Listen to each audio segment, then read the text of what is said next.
processus de régionalisation avancée, il ne date pas d'hier. Il a commencé déjà depuis 30 ans avec la création de régions économiques. C'était en 1971, 40 ans même.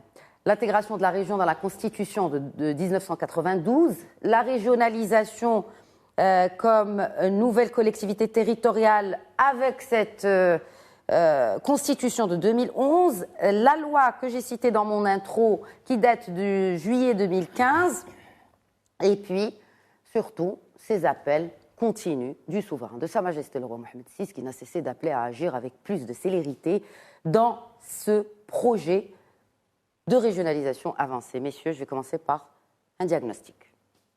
Abdelali Doum.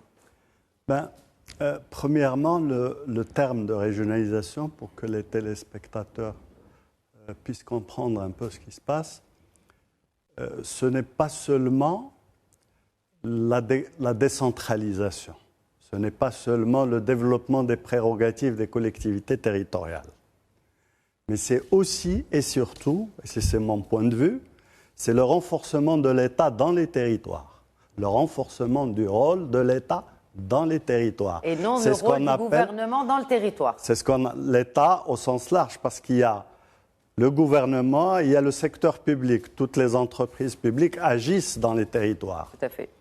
Donc quand on parle de régionalisation, c'est les deux jambes. Il faut marcher sur les deux jambes. Et personnellement, je pense que la régionalisation de l'État aujourd'hui est plus importante que la régionalisation des collectivités territoriales ou le renforcement du rôle des collectivités. Alors concrètement, l'État gère 93% du budget d'investissement dans les territoires.